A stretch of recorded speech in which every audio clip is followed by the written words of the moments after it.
life was like prior to coming down with chronic fatigue syndrome was an overwhelming amount of responsibility, an overwhelming amount of toxicity in my life, in my environment, in my home.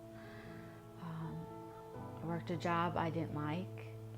I was married at the time to a person who had a substance addiction, and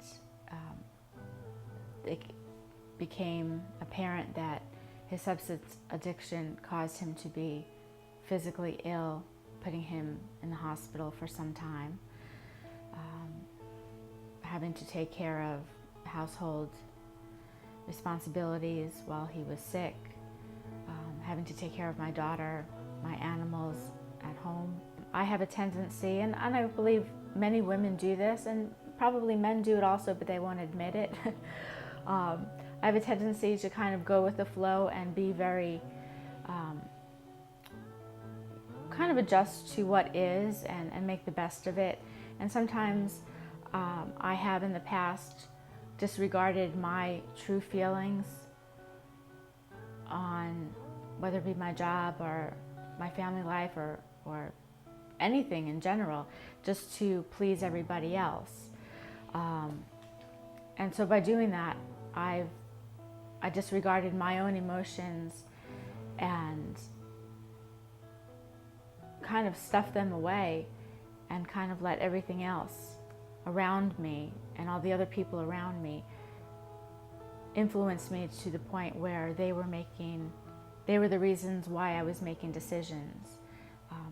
And so eventually these emotions that were stuffed grew, causing me to physically be disabled. I mean, it physically put me in a state of mind and of health where I couldn't go on any longer.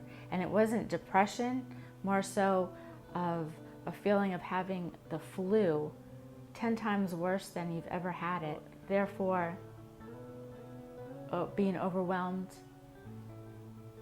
had a great effect on me as a person. I'm human, and we all go through periods in our life where, we're ill because, it's flu season, or if somebody in your house has a cold and you get a cold. And I've lived a pretty healthy life despite what I've dealt with in my life.